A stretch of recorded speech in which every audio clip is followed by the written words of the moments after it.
Ang storyang ito ay pinamagatang Love in the Time of COVID. Short story by I Am Legend. Simulan na natin ang kwento. Nakatitig lang ako sa kanya habang binabasa niya yung sulat na pinaabot ng mami niya. Ang sakit panoorin. Hindi ko kayang panoorin. Ben, labas lang muna ako ha. Paalam ko sa kanya. Binilisan ko ang pagtalikod para hindi niya makitang umiiyak din ako. Wag Art. Pigil ni Ben. Wag kang umalis. Dito ka lang. Dugtong pa niya. Pasimple ko munang pinunasan ang luha ko bago humarap sa kanya at nagtanong na, bakit? May kailangan ka ba? May nararamdaman ka bang masama? Wala. Ayoko lang mag-isa. Sagot niya. Art, pwede mo ba akong tulungan? Tanong niya sa akin. Sure. Ano ba yon? Balik kong tanong. Can we record a video on your phone and send it to my mom?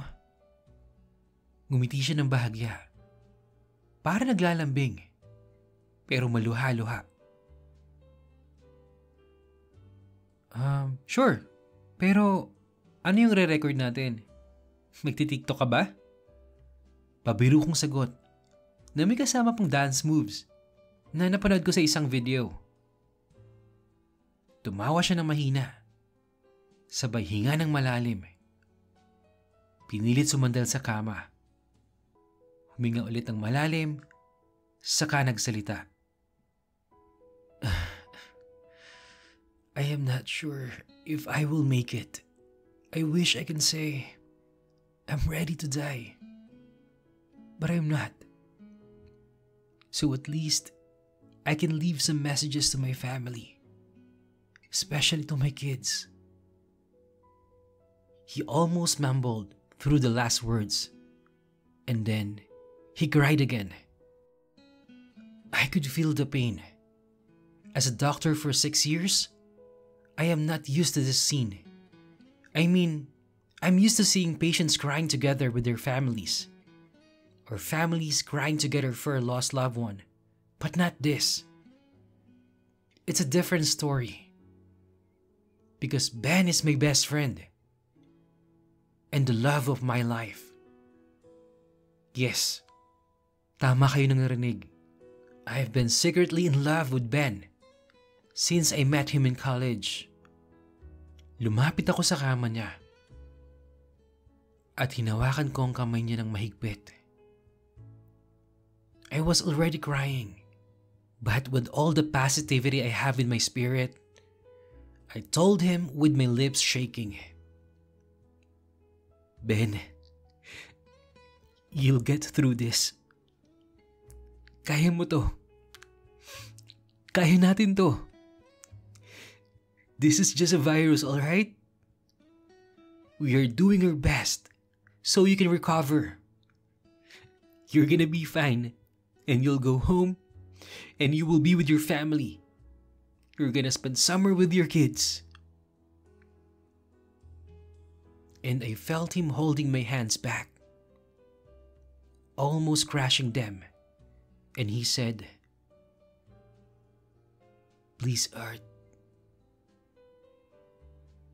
Kinuha ko yung phone ko sa bulsa habang nanginginig ang mga kamay ko. Binuksan ko ito at sinetap ko para mag-record.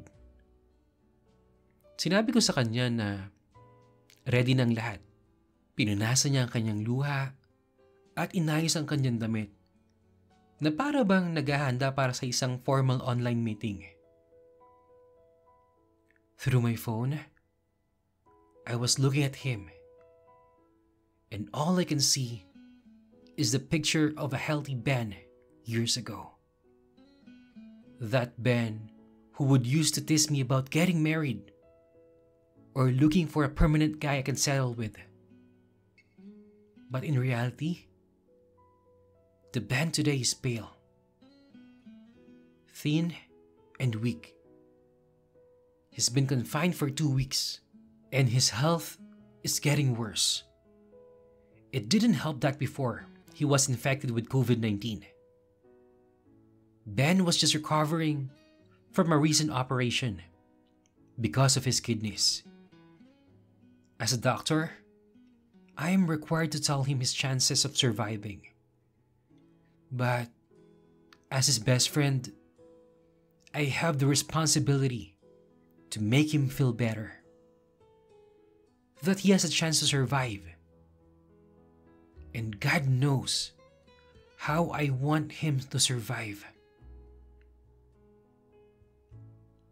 Ben continued talking to the camera while I was trying to distract myself crying. Until he said the words, "Aya and Santi, I hope you all grow up respectful and loving to everyone, especially to the poor. You know, sickness doesn't care if you're rich or poor. You can say we have enough money, but money couldn't help Daddy now. I don't even have the choice for a hospital. We are all equal. So be loving, okay? And take care of each other. Tito Art is here, and he promised to bring you to LU on summer. Right, Tito Art?" He looked at me, peeking on the side of the phone, and I said yes. None of his next words I can remember now. I just tried to hold the phone so he won't fall. But I was crying and shaking because I didn't even know if I could share that video to anyone, especially to his family. I was ready to go out after we finished recording and pep talking to him about his chances to survive, only if he will cooperate. Pero bago pa man ako lumabas, tinawag ako ni Ben. "Bro, do you regret loving me?" He was serious, and I was put on the spot. I couldn't find the words to say.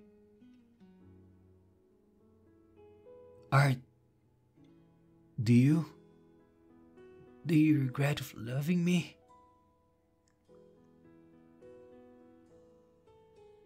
"No, Ben.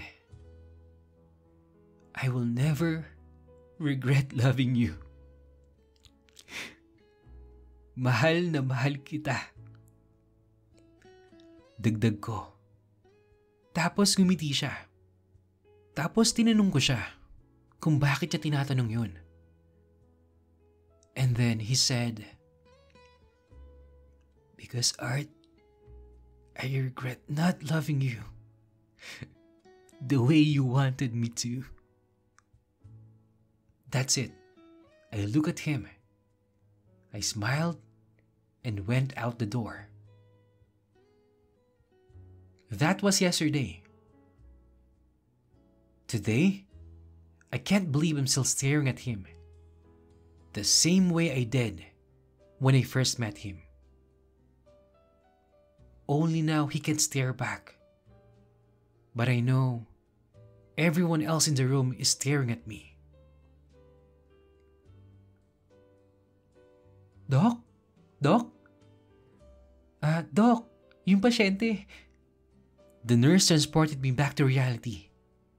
And then I said, "Time of death, 8:09. I will miss you, Ben. and I love you forever.